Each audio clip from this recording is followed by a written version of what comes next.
We are live 364 days a year. What are we doing here? If Dom turns at SummerSlam, I'm shaving my moustache off. I've told you, if that happens, it's going. My lip is cold because of a stupid bet that I made with YouTube. Oh, good. Wrestle's better than Daniel Bryan Daniels. Better than Okada. How do you not get fishy after Monday Night Raw? What is going on, everybody? We are back once again with another edition of Wrestling Republic's daily broadcast. It is Saturday, June 7th. Money in the Bank Saturday, otherwise known as Money in the Bank Saturday. I'll be there today. I'm fired up about that. We're going to break down last night's SmackDown, though, the go-home SmackDown on this show today, and I cannot do that by myself. I've got two absolute legends hanging with me. First and foremost, it's been far too long. I got to send this one to Texas. Whoa! I saw you at the Rumble. Ignacio, how are you? Happy Money in the Bank Saturday. Happy wrestling weekend, man. What an eventful weekend this is for WWE and now WWE AAA or whatever they're calling it. They're still calling it AAA. Man, what an exciting weekend, and I'm glad to be here back on the show. I've been busy, but we're also here with a new, I guess, well, for me anyway, making a new friend, and I'm glad I'm here on the show with somebody new because I could use somebody new to joust with a little bit because I'm tired of beating up on David Sheldon and Chaos and Jordy and Ben. So this is going to be fun. No doubt about it. And as you mentioned, I'm still newish, but he's been on a few shows thus far. Got to send this one out to the nation's capital. We got Ant University. What's going on? The grind don't stop. Be careful what you wish for, Ignacio.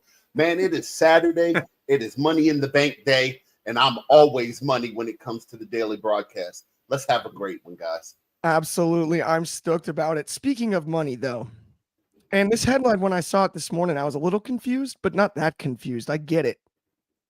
Is Rollins winning Money in the Bank too obvious? Obviously, you had 3 different appearances from Seth Rollins last night. They decimated like half the roster.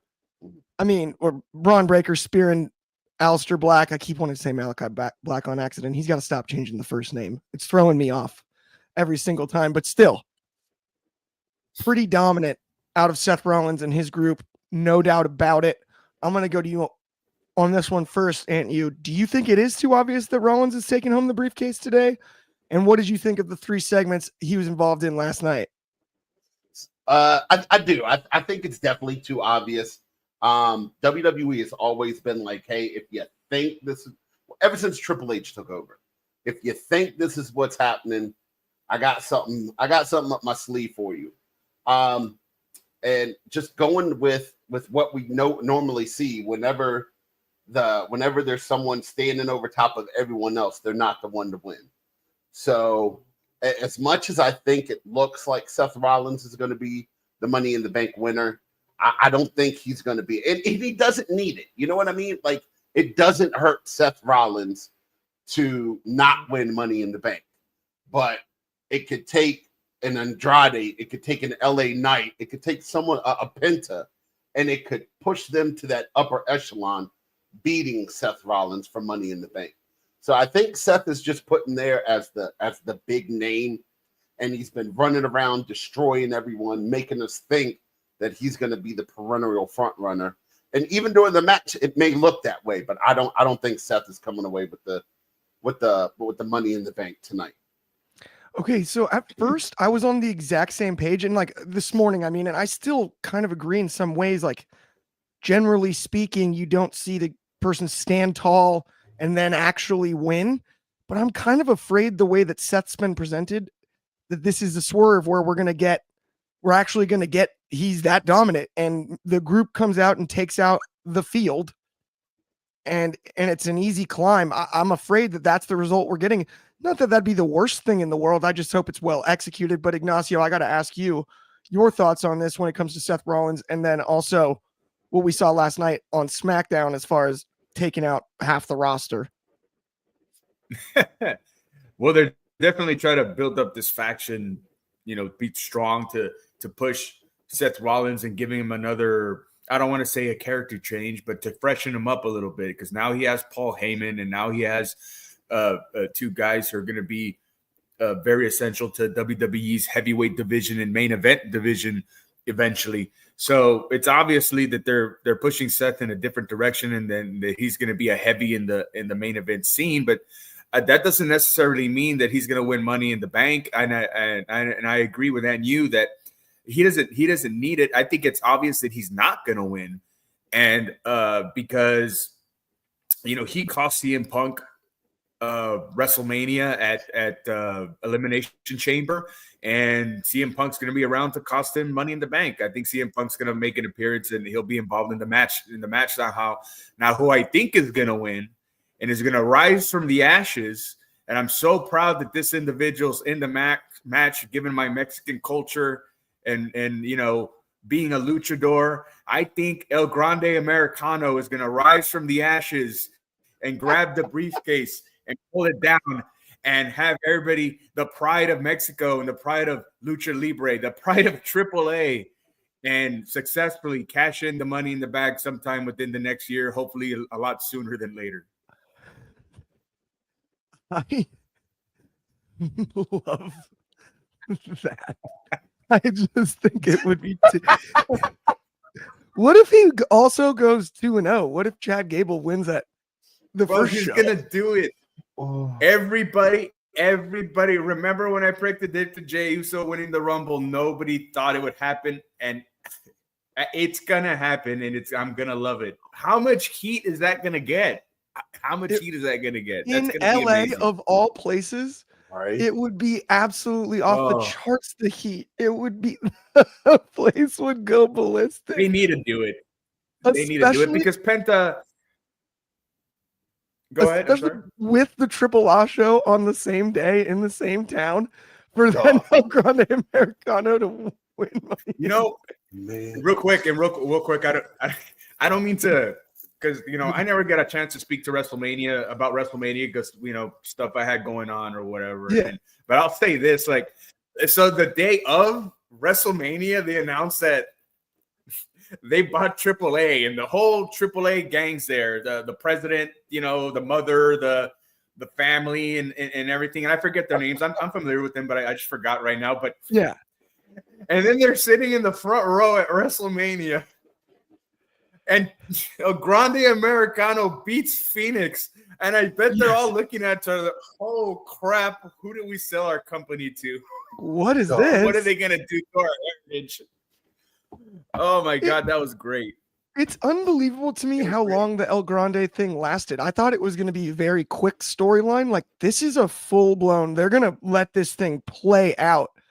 And I still, to this day, hope that they reveal that it's not Chad Gable, even though it's been Chad Gable the whole time. Yes. And somehow it's somebody else with just a similar build. It would be so funny to me if they just pulled the wool over our eyes. Had Gable wrestle as him for months on end. He needs that briefcase so he can be like half USA and then the other half will be Mexico or something. I mean, so funny. I love also the steel plate in the mask is awesome.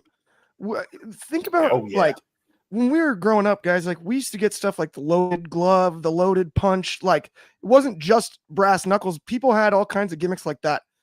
The turnbuckle got pulled off every week. Yes, man. Yes, exposing the steel, right? And then even what was they used to slip, like, was it a slug basically that they slipped to put in the glove and stuff? I always like little things like that, and it's funny to me. I think Lex Luger had steel in his forearm. That's right.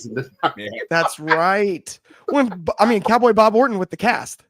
Yeah. That's one of the best ones.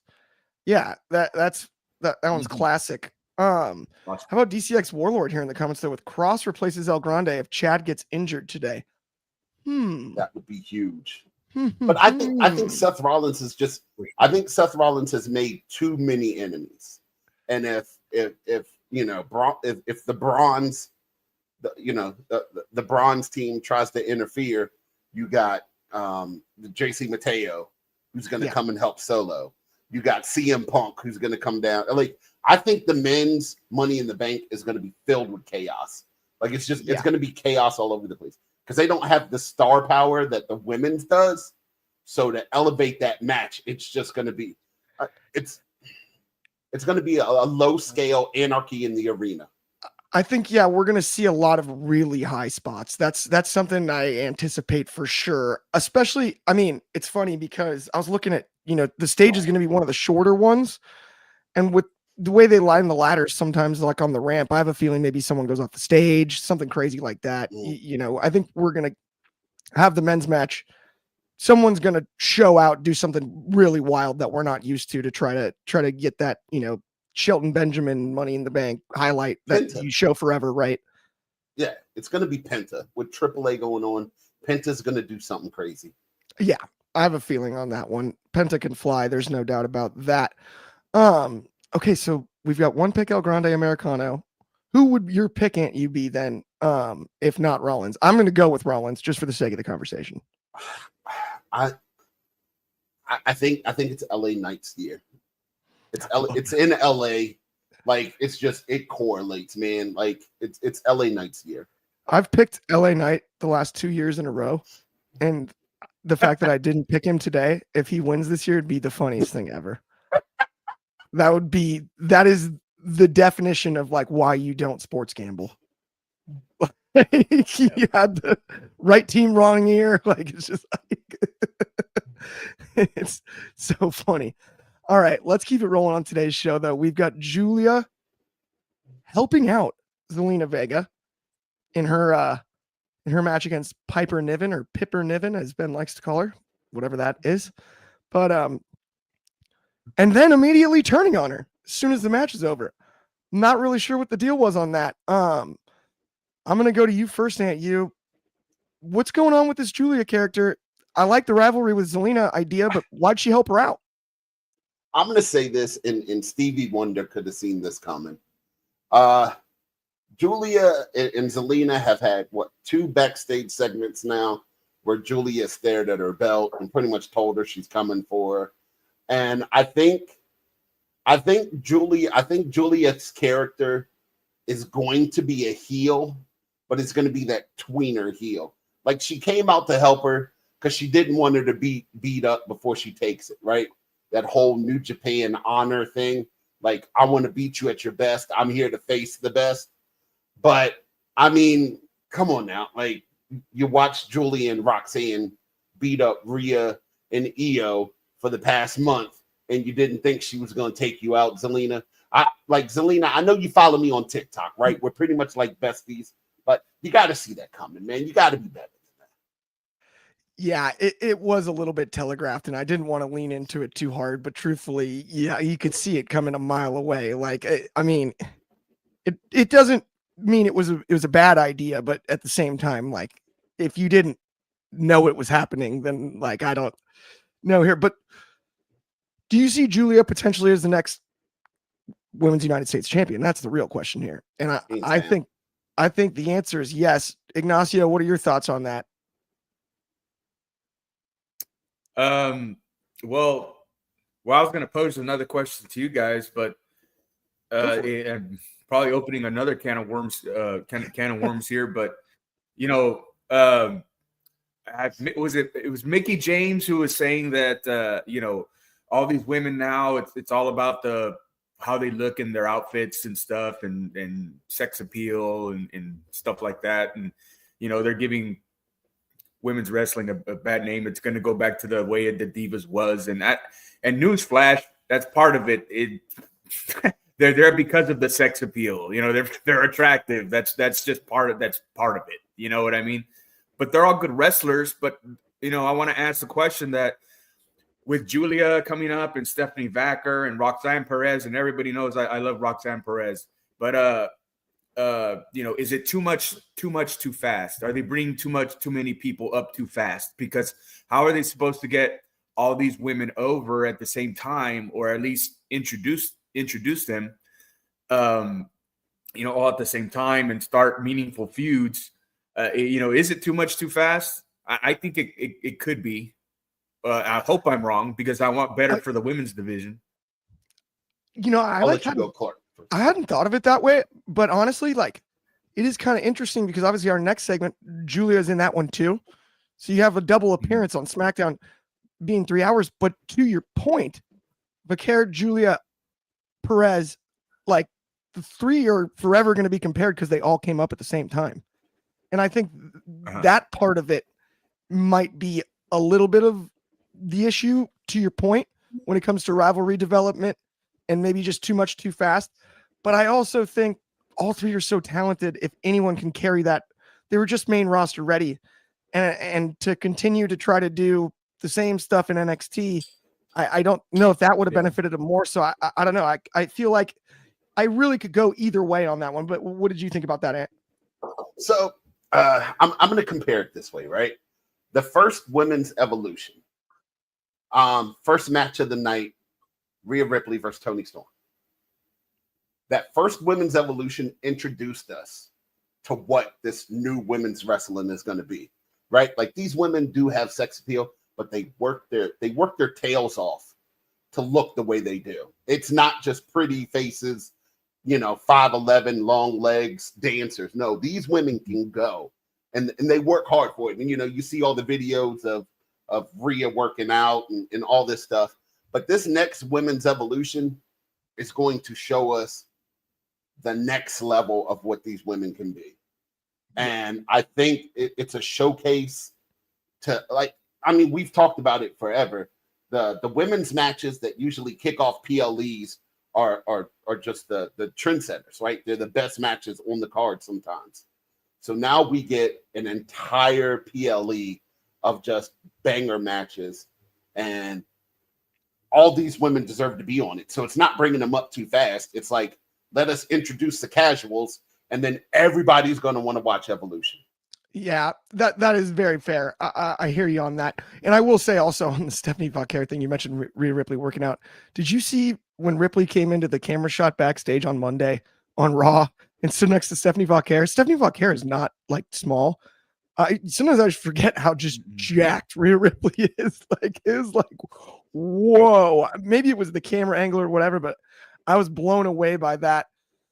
Let's talk about a few other things, though, really quickly, my friends. Let's talk first and foremost about our second channel. Do us a huge favor if you don't already follow it. Subscribe to our second channel, Wrestling Republic Undercard, exclusive videos, clips, and more. Also, go ahead and head over to the App Store, download the Itsy App Store or the Google Play Store. Doesn't matter what type of phone you have. Head to the upcoming stream section. You got all kinds of great stuff. You'll see me and you on there. Takes, Ben, Allison, sometimes we the ones. And the best part is you can argue with us if you'd like. It's a really fun live streaming format and platform. So definitely go ahead and check that out. But let's talk about a tag match that basically involved all of... Okay, wait a minute. Actually, before we do this segment, yes, we can. Can we talk about how bad the Intuit Dough map is? Yes, we can. It's awful. You have to jump through flaming hoops to go to a wrestling show. It makes no sense. It's impossible to transfer your tickets. Yeah. Like, you can't do it no matter how hard you try. And not only that, you got to like upload your ID, upload your payment method before you get there and stuff. I get it saves the line walking in, but I'm like, I would rather just wait in line for 2 seconds with my ticket. It's unbelievable. Also, I love this. Thank you, I Make Beats. Just subscribe to Undercard. Absolutely. We got a lot of good stuff over there too. Yeah, and good stuff coming up.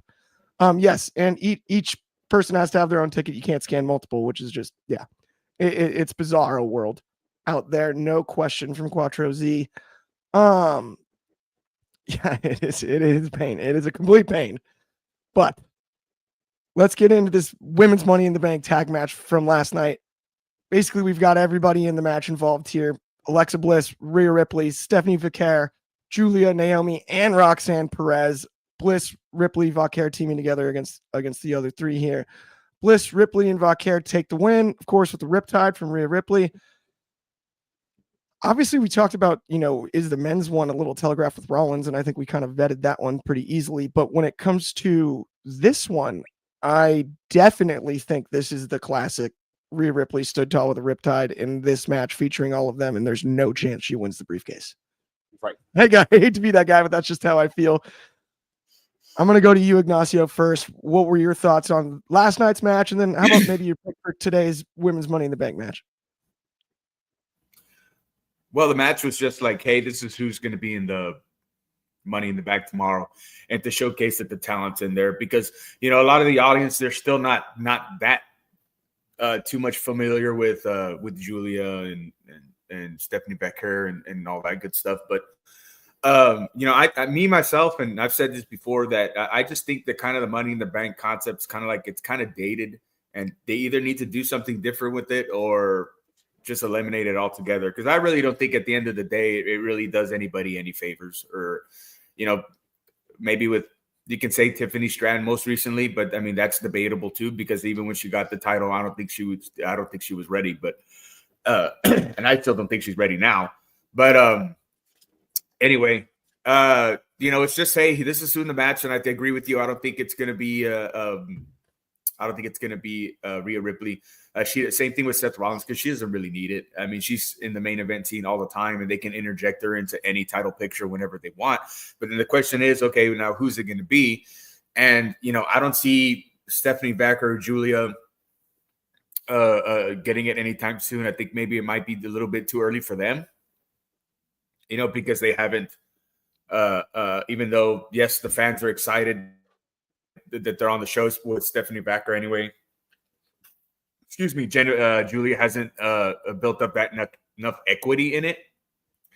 Roxanne Perez, even though I love her and I think it's amazing to see her on the show. It's amazing for me personally, because 5 years ago I was watching her wrestle like in rundown movie theaters and banquet halls and stuff, and I'm still kind of amazed about every time I see her around all these talented women, like being second to the last in the Royal Rumble. I thought that was incredible, watching her come up. But I don't think that's going to be Roxanne for the same reason. Even though I think she's going to be really good. I don't think it's her time exactly yet either, unless they're going to do some massive character development with her. If she wins the Money in the Bank and have her cash it in like a year from now. And then they have Naomi, and it's like, I like where they're headed with Naomi. I mean, I kind of like her new character, but I mean, do I really want to see her win the Money in the Bank and then cash in and see her as champion? I mean, I'm not really too interested in that. So as far as a prediction, God, I hope it's not Alexa Bliss, because I'm not too excited about, I'm not enamored about her character. Can they all lose? I'm kidding. Yeah, it's just like, I mean, I don't like Alexa Bliss. I don't like her character. I don't like, it's a rip off from Bray Wyatt's deal. And I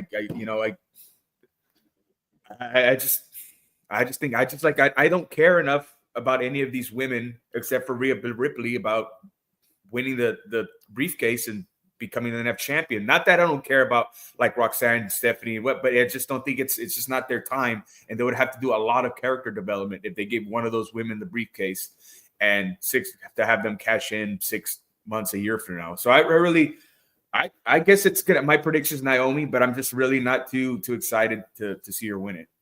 I think that's fair. If I had to predict, I think it's Naomi or Roxanne. Those are my two guesses. I do actually think it's possible Roxanne gets the win here, but I'm gonna also go with Naomi. But I got to get your prediction on this one too, as well as what you think of the tag match last night. So the tag, it didn't seem like a going home show, right? Most going home shows, you get a bunch of talking and really no action. Last night was a treat for everyone in Bakersfield. I mean, you got Stephanie from Raw on SmackDown. You got Rhea. Like, you had an abundance of superstars in one match. And we usually don't get that. So I thought that was really good. My first initial thought was Stephanie Becker wins. But the more I think about it, there's no storyline there for that. The only person I can see winning is Naomi, because then as we start working up towards SummerSlam, you've got a storyline you can do with Naomi Naomi beats Tiffany, and then you got Naomi and Nia. You got Naomi and Jade. You got Naomi and Bianca. You could put those in a triple threat match.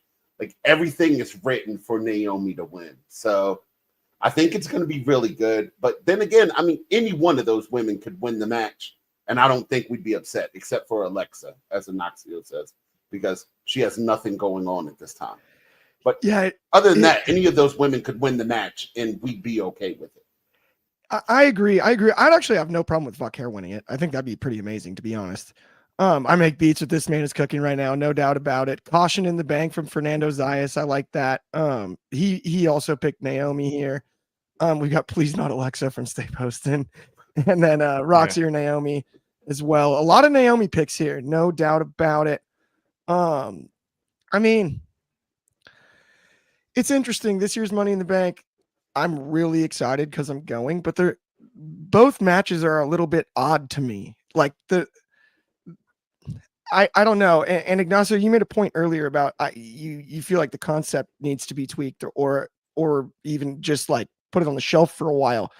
I don't know about putting it on the shelf, but just something to just spice it back up. I don't know. I don't know how you do that really, because on paper it's such a fun event, and I love the idea of the multi-person ladder matches.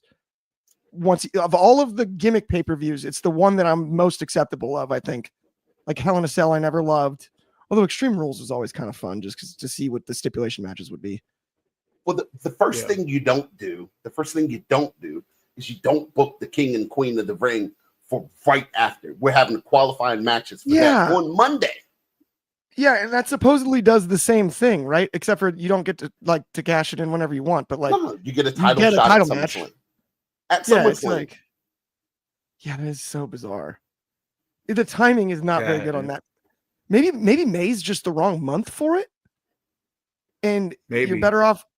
I mean, it almost be like, because when it was on Mania, it made sense, like right, like it expires on Mania, and then they move it to May, so it's like you get till a little past Mania because right, it lasts a year. Maybe giving it its own pay-per-view is the wrong deal to do, or maybe they need to. I guess it comes with, because there also hasn't really been that many memorable cash-ins lately. I mean, Damian Priest at WrestleMania, but before that, what? I was saying like Big E was have a cash-in during a War Games, or have a cash-in during the Royal Rumble or something, or but I mean that doesn't eliminate the match concept itself. Like I think something with the match needs to change. Yeah. I hate when baby faces win the Money in the Bank and call their cash-in, and they say, I'm going to because it's not a cash-in then. It just makes me laugh that that's what Cena did to RVD, or RVD did to Cena. I mean, the other way around. That one made me laugh. Of all people, he's like, we're going to do it at ECW One Night Stand. He just like gave him the heads up. But that makes sense. That makes sense though. The first one was Edge. The first one? First one was Edge. Okay. First one was Edge. That was the second one, I think. Yeah. Because then it was then like Punk won back to back one time. I know. Yeah. And then it was like Edge has won it. Well, Edge won it from Mr. Kennedy, right? Yes. Yes. The second time. Yeah. The second time. But yeah, I don't know. I don't know what you can do with it. The only other thing, I don't know if you can actually change it. That's the only other thing is just put it on the shelf for a while, or not making a standalone pay-per-view and just bring it up at SummerSlam or WrestleMania or whatever once in a while. Honestly, you could do it at Backlash. Because just for the Survivor Series. For the 1 year aspect of it, for the calendar part, that would make sense to me, right? Like it's just the month out. You get through the month after the next Mania, and generally there's so many storylines wrapped up right after Mania, and Backlash is usually close to it. You can have 6 people in a match like that, and timing wise, I think just if you move it there, it makes sense, right? Yeah. No, like I don't know. I think Money in the Bank should be Money in the Bank. Like it should be. It should always be like Dolph Ziggler. It should always be like Edge. Like the champ is down. I've got my Money in the Bank. Yeah. Like there should never be a Money in the Bank non-cash in win, because then it defeats the purpose of having it. Also, why did I go through this brutal match to lose my title match? To your point, the other thing is for me, I have a hard time with baby faces carrying it. It just makes sense for a heel, but you can't do It's a heel deal. a heel every year, but it's a heel prop to me, if that makes even sense, or if that makes sense at all. Triple H doesn't like it. He doesn't even like it. Fernando said that. Sorry, that's why I got distracted because the comment made me laugh. That's The best, Well, if I mean, the best person to hold. Yeah, I read that too. Go ahead. I'm The sorry. best person to hold Money in the Bank was Brock Lesnar. When he gave us the Brock party, that was great. Oh, that was actually hilarious. I still think the best is Yeah. just the first one, Edge. Like when they're raising the Elimination Chamber and the cash in, it was great. The Radio Yeah. Superstar. Yeah, That's the best yeah, one. That was really good. That was Really, really good. well done. All right. Well, let's But if even move to the Triple main H, event. I read that. You go ahead, and then we'll do that. Even if Triple H already come out and says he doesn't like it, something's going to change with it pretty soon. Yeah, no doubt about that. All righty, let's talk about, speaking of changing soon, Logan Paul and John Cena standing tall over Cody Rhodes and his good friend Jey Uso, former tag team champions here. R-Truth Chance stole the segment to me, and that cracked me up. And the fact that Cena directly addressed him threw me for a loop. Mm-hmm. I was not sure what the deal was with that. Started to even think, it crept into my mind for a half of a second. Is this R-Truth thing at work? I kind of hope not. That's almost too mean of a fake, but you never know. Ignacio, I'm going to go to you first. What were your thoughts on last night's segment? About the segment and the R-Truth thing was, I don't want to say it was surprising, but is it going to work? I don't know, because it's not WWE anymore. It's TKO making decisions now. You know what I mean? So it's not like I don't know how much really influence the fans are really going to have over a situation like this or that anymore. You know what I mean? Kind of like the Daniel Bryan deal with WrestleMania and all that stuff. That the Daniel Bryan win at WrestleMania 30 was because of the fans, because the fans wanted it and Vince gave in. But to negate that, you had The Undertaker losing the streak at the same night. And I think that was a ploy by Vince to take some shine off of Daniel Bryan. But I think we can talk about that another time. But yeah, I don't know, because it's not just WWE, it's TKO, it's a TKO now. So I don't think TKO is going to give in and say, yeah, we're going to hire this back just because all these fans miss him. Because in reality, what are you gonna do with them?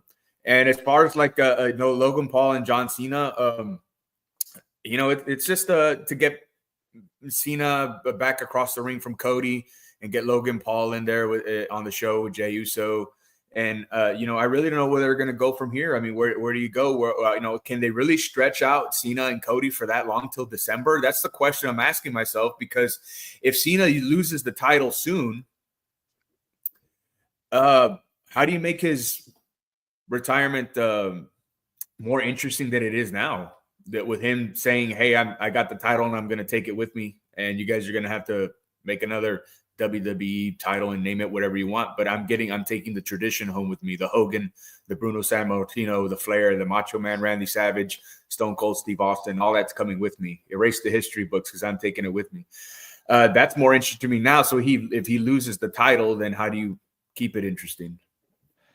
I think that's a great point. I think honestly they got to keep the title on him almost all the way till the very end. I think that's the way this has got to go, Ignacio. To your point, I also agree with you on the Brock Lesnar thing. But one other thing I wanted to address really quickly though was I agree with you that it is different with TKO than it was before. But we got to give him credit. WrestleMania 40 was influenced by the fans with Cody. We got to give credit where it's due there too, right?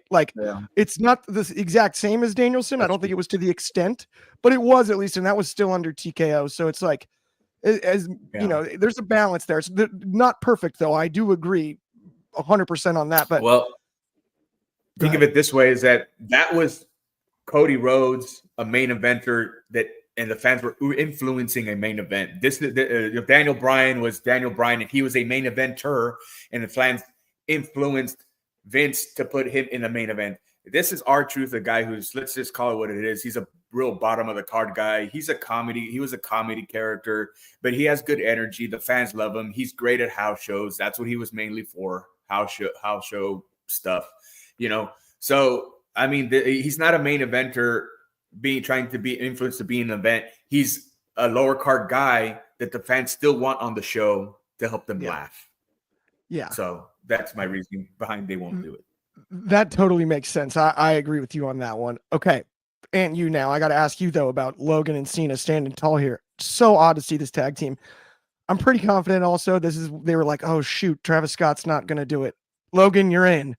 Just off the bench. That's how this happened in the first place. But I'm actually more excited about it than I anticipated. I think it'll be a fun match. I like good tag matches, and it'll always be fun to hear Cena yell tag from the apron at the top of his lungs in the building today so that everyone can hear it. What did you think about the segment last night? And how about your prediction for the match? Right. So I feel the segment was good, right? Anytime I can watch Cody Rhodes get his behind whip on national TV makes my heart flutter a little bit. I enjoy it, right? I'm not a Cody Rhodes fan. So watching Logan Paul knock him out made me feel good. Now, not a Logan Paul fan either, but watching him and Cena stand there and just talk about how they're going to ruin wrestling, it almost feels like they're forcing this real, like, I'm a super heel Cena on us. I think there's other ways they could do it. But it makes sense for the casual fan. Oh man, Logan Paul's terrible. Logan Paul's with Cena. He must be really bad. So it makes sense. I definitely know they're not winning tonight because they were standing tall last night. And I think we're going to get a little rift between Cena and Logan Paul tonight. It looks like it's been in the works for a while. So we could see something good there. And I don't know. As you guys said, I think the fans still can influence stuff a whole lot more than we think, because that's why Jey Uso is champion right now. Jey Uso, ever since Backlash in Paris or whatever, when everyone had the Fireflies out, and that entrance was amazing, and he just rode that rocket all the way to winning the championship because the crowd was so hyped and the crowd got behind him. But no, man, I think this may be the worst match on the card. I believe it 100%. And it's going to be terrible. And it's going to be just another example of Cena ruining wrestling. It's not going to be a good match. And we're all going to be talking about how terrible of a match it was. I do think, though, this is one where Cody, there was a comment earlier about, I Make Beats said Cody pins Cena. I actually have the finish tonight being Cody pins Logan. I think that's why Logan works in this match. Cena, because I think Cena can even be a bad guy by just being so bad he doesn't even help out Logan. He hangs him out to dry maybe. And we see something like that when it comes to the ruining wrestling angle. As far as like just he kind of walks out on, like it's a decent start to the match, whatever. And then he just kind of walks out on him because he's like, I don't care. Why am I doing this? Right? Like, yeah, I'm going to give the fans a John Cena match alongside Logan Paul. Like, no, I'm not doing that. I could see that being a potential angle with this. And then I don't know exactly how it goes from there, but it's odd to me taking Jay out of the equation. We have the WWE champion and the world champion in a tag match. So there's no title matches tonight. It's just like the briefcases are the featured matches. I found that as like to be an odd decision. You know what I mean? Yeah. Easily could have done the Gunther Jay rematch, which we're looking forward to anyway, right? Well, for now, I mean, it is money. It is Money in the Bank. For now, there's no title matches. That's a very good point. Oh, snap. Wow, Ignacio from the top rope, by the way. That is a good call. For right now, there's none. That would be interesting to see a same night cash in, but I think then you'd have to open with the men's match, wouldn't you? Yeah, probably. What if what if Jay and Cena are both laid out, and you got them sitting there looking at who do I cash in? Oh, okay. It could be a Seth cash in on Jay. Yeah, dude, you put one in there right now. could be a Seth Yeah. cash in on Jay. That would be a pretty Yeah. big moment there. He goes to stomp Cena, and Cena rolls out the ring, and Jay's still Yeah. laying there. And I'm starting to think that might be the case, because think about this, like Seth with the faction carrying the briefcase for an extended period doesn't make a ton of sense, right? But having Yeah. the title on him as the leader of that group does make, I mean, maybe Ben was Yeah. onto something with the is Rollins winning Money in the Bank too obvious now that I'm starting to connect dots in my head here. All right. Like, that took a wild turn at the end of the show, but with that will bring Yeah. us to the end of the show. I got to get showered and get in the car and head up to LA, but thank you everybody that's Yes, tuned sir. in. We really appreciate it. We'll be back same or different time, same place tomorrow. That's noon Pacific, 3:00 in the East, 8:00 in the UK, of course, 9 a.m. in Hawaii. On behalf of me, Ignacio, and you, and everybody at Wrestling Republic, happy Money in the Bank Saturday, and we will talk to you soon.